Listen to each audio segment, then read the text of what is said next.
Hey guys, what's going on? So they just announced the 29.0 update, and just off the bat, which is insane, the PvP announcement that they did right here, the peek behind the curtain of Rush Royale development, the closed test on February 22nd and 23rd, and, be sure to check out your YouTubers that did this.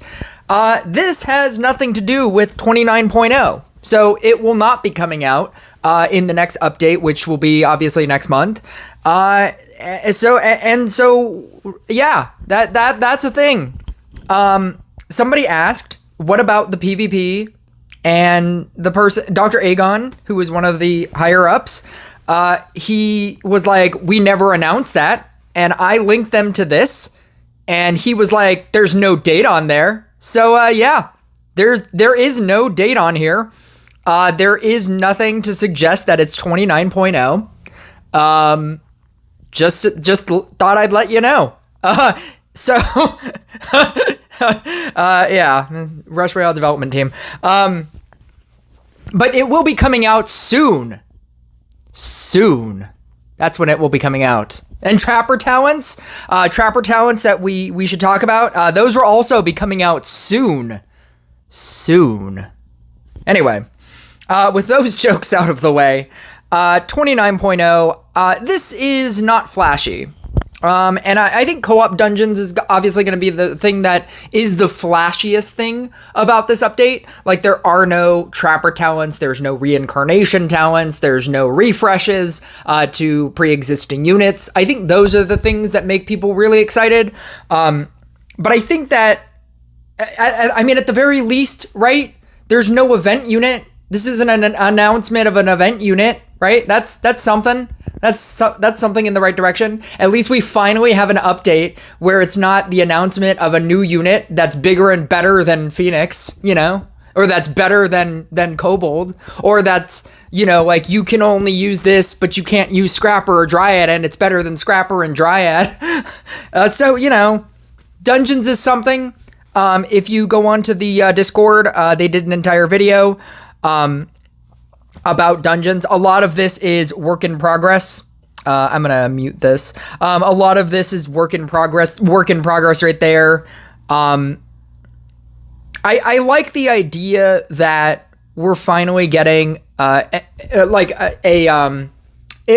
making it cooperative again. Because currently, right now, you can beat co-op level 13 with literally anything. I have done so many, like, random, just, like a level 11 demon hunter, like an archer, like a max archer with talents. You can literally beat co-op 13 by yourself with basically anything.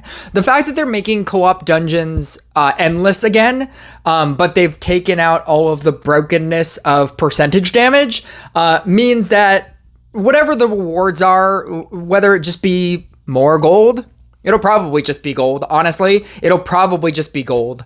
I don't think they can afford to make it anything better. If they do make anything better, people are going to break it.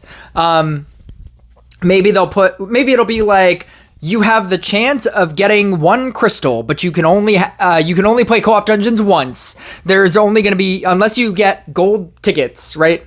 You only get one free one a day. Play Dragon Rift. Dragon Rift is the main source of gold. Like, be excited about Dragon Rift because you only have one map now. Like, maybe it'll be something like that. Like, they'd have to balance it. So either it's going to be strictly gold on co-op level 13, or I'm sorry, co-op endless dungeons. So it's either going to be just gold, and maybe you get more gold the longer that you survive within death waves. Or, if they do give you something, I trust that they'll also take away maps so that you can't abuse it all the time. And just even if it was one crystal, people would just be, like, endlessly playing endless dungeons. They would just be playing it over and over and over and get free crystals forever. And so, like, even if it was a very bad Like, oh, you only get one celestial shard. People will have 30,000 celestial shards by tomorrow, you know, like the next day. Like people will just like endlessly figure out a way to loop it and to just play it over and over and over. And so that's those are my thoughts. We'll see how it comes out.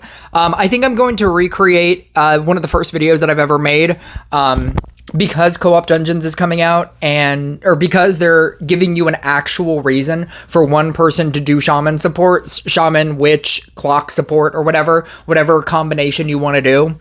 And so I think I'm going to recreate my Co-op Dungeons, like my how-to guide, how to support, what I think you should do to support. Because I think that's the harder of the two things. You know, like somebody that is even reasonably good at PvP and gets pretty high in PvP, they know how to play PvP. They know how to set up their own field. The hard part is the other person that doesn't know how to support. People that are running like Demonologist, people that are running Trickster. And there's a lot of things that you should be running, and I think I'm going to make a video about that after I make this video. So that's exciting, and that is the most exciting thing. I'm basically just going to run through everything else pretty quickly. Rankings, seasonal reward for regular play is now easier. The number of trophies received for the first 3 wins per day will be increased.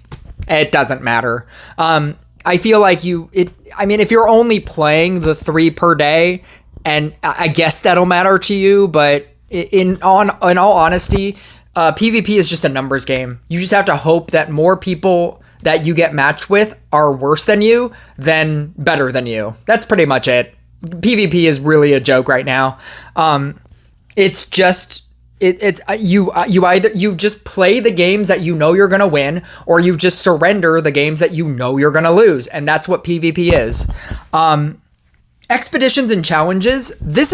I'm kind of mad at this. Because when they were giving you secret compasses as a season reward, everybody hated that. And with good reason. Because originally they would give you a legendary, which everyone can use. And then now they decided to give you 6 secret compasses. And their purpose behind that was, it'll help you get legendary heroes faster, right? But the reason why people hated it was because it wasn't a guarantee. You're not getting anything. You could theoretically use all 6 compasses and get literal nothing. And every time you do get something, you get a legendary, a legendary hero. And that's very exciting when you do. Because it gives you a higher percentage chance, but that percentage chance is still a percentage chance. It's literally equivalent to nothing. You could use 100 secret compasses on a 10% chance, and does that mean you get 10? Technically, but you could get nothing, right? Because it's just a chance. It's a chance every single time. There is no what I wanted them to do. My solution to this problem, by the way, was that it should have a definitive. Like you get a legendary hero definitively after a certain number of compasses. Not dissimilar to Laboratory of Experiment. Laboratory of Experiment sucks, because it's a 10% chance and then a 20% chance and then a 30% chance, right? That has chance percentage as well. But after 5, you get one automatically. And that makes you feel better. It makes you feel better that you're using it and it's going towards something. I remember when this game first started, in the actual season pass, everything that's a magic dust chance, or a magic dust chest was a 10% chance to get a legendary, which was dumb. It was so dumb. So you basically opened all of those chests, and most of the time it was nothing. It was literally nothing. It went towards nothing, and and it was awful. And so you had to go through the entire season pass in order to get a singular legendary at a guarantee. And then they created Magic Dust, which, yeah, you could complain, I only got 100 and you need 1,000, but at least it's going towards something. So my solution for the entire secret compass is, what if it went towards something? What if you eventually got a legendary hero? Like, I'd be fine with like, oh, it failed. Oh, it failed. Oh, now I'm going to get one, right? There's an eventuality to that. Their solution, however, using the Secret Compass is now guaranteed to bring you a relic at the end of the expedition. It can contain the following rewards: Legendary Hero Fragment, Epic Hero Fragment, Star Coins, Hammer, Rune Key, Essence, and much more. That's a whole lot of gold that you're going to be getting. That's a whole lot of cores that you're going to be getting. Whole lot of common unit fragments that you're going to be getting. I don't know. But that much more, I already hated the idea that it was all of those random things as well. But much more scares me even much more. So now all of your secret compasses will go towards something, and most of the time it'll probably be nothing. So now, instead of being very excited when a secret compass works, it'll work all the time and you'll just never be excited. Because you'll be like, all right, how much gold am I getting right now? And there is still no eventuality to this. Now it will probably feel, I don't know, worse? Is it going to feel better? Is it going to feel better that now you get like something that you may or may not use? Epic hero fragments, rare hero fragments. I guess a rune key is fine. Essence is fine. Star coins are pretty cool. I feel like most people don't care about hammers. Essence, yeah, like, but what is the much more? Like, are all these equal percentages, or like, I don't know. I'm just saying that there was an easy solution for this, and it was just make it Laboratory of Experiment. Just make it so that there is a guarantee at some point, like 5 secret compasses, and you get a legendary hero fragment. I don't know, some amount. But this, I don't know. I don't know if I like the something. I mean, the something is better than nothing, right? I just wish it was my idea. That's all, I guess. I don't know. As for challenges, challenge quests will be accepted automatically. No more risk of missing the chance to work for a worthy reward. I've actually done this. The challenges where it says like, get 2 PvP battles, you have to do it twice, and it's like win twice in a row, and you have to do it twice.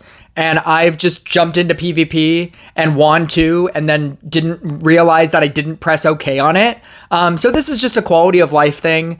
So when you do check it, you won't have to press OK. You're not punished if you forgot to. I think that's a fine thing. Heroic token. The heroic item chest will now have the ability to exchange an item for crystals, and receive heroic item fragments if you already have at least 1 heroic item. I think this is going to be, so what they're saying is that whenever you pull a heroic item, which obviously isn't very often, but whenever you do, you're going to have the opportunity to exchange it for a different heroic item, which sounds good in theory, but it's also going to depend on how many crystals it amounts to. Like, let's say you can exchange it for a different item that's still within the chest, but it costs 1,000 crystals, right? Or it costs 500 crystals. 500 crystals, by the way, is $10. 1,000 crystals is $20. The monetary value on this sounds like it would, I don't know, like how much will it cost to exchange for crystals, as opposed to maybe you should just be saving those crystals for something else and just trying to obtain all the heroic items until you eventually have all the heroic items. I understand the idea that, nobody understands it more than I. how many bad heroic items you can potentially get. I have a trickster item, a snowflake item, an elementalist item, and I just got a J item. I've spent 200 heroic tokens for nothing, for literal nothing. I guess because you're getting it in such a low rate anyway, maybe it's worth it to exchange it how X amount of times. Because the next time you're going to get another one is going to be so far from whenever that happens that if it even costs, 1,000 crystals a respin, maybe that's worth it, because then you could theoretically get something that you will want and you will use, as opposed to just accepting something bad. But I guess I've always just looked at heroic items the way that heroic items are. And it's that eventually you will just get everything. And at some point it just won't matter. And so it's just like, okay, I'm just going to keep pulling crap and that's fine. And eventually I'll just get everything that I want, and then I'll have everything. And then I can use all my heroic item tokens for celestial shards, which is what, people who already have everything are using it for. So I don't know. Like, I think this sounds good for people that don't have a lot of heroic items. And so you can potentially, but see, like, that's the thing. Like, it's all chance. Depending on how many crystals it is, like, you could get a captain heroic item and then exchange it and then get a bestie item, and then you're going to exchange it again and then get a trickster item and then exchange it again. There's so much crap. There's so many crappy heroes. There's so many heroes that you will just never use ever. Which brings me to the following heroes will be receiving certain changes to their abilities: Snowflake, Flicker, Elementalist, and Trickster. These alterations will ensure a gameplay that is fairer and more competitive. I'm actually very excited for this. These are all obviously heroes that you just never use. The idea that Elementalist, Bestie, and Flicker have never been in a meta deck ever is kind of very telling to what they are as heroes. Usually whenever you get a hero that is not those, you will just use that hero instead. Like, if you get a J, you're never using Bestie again. If you get a gadget, you're never gonna even attempt to go for Flicker.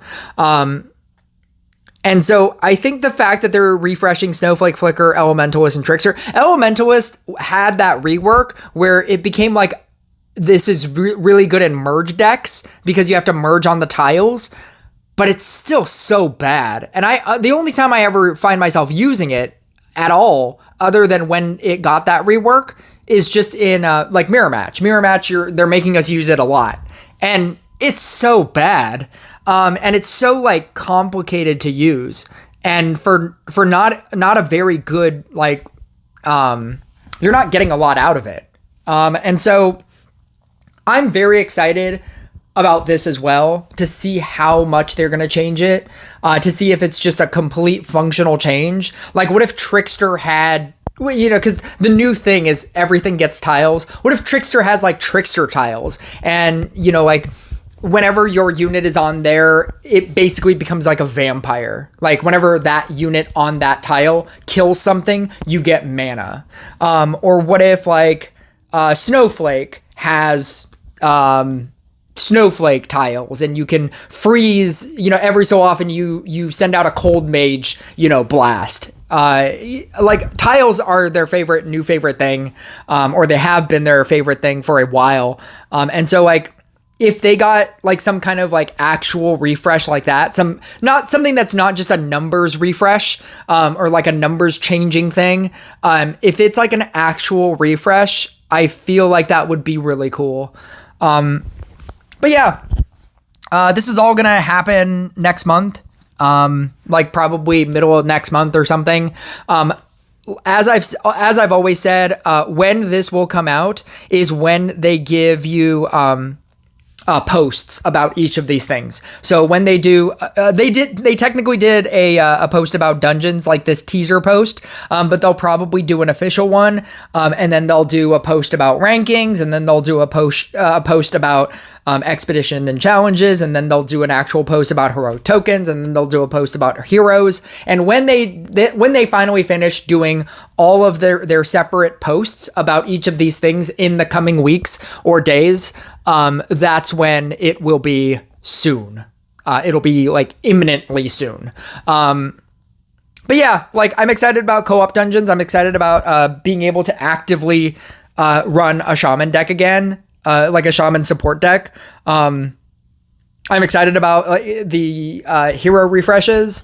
Not excited about the expeditions. The PvP thing I could care less about. And then, is that it? And the heroic tokens, I don't know. I feel like that's so far and few between. It's going to take you so long to build up 50 heroic tokens to even use the chest at all. I don't know if it's going to be all that great, if it's going to be all that amazing. But anyway, that's it. I'll catch you guys next video.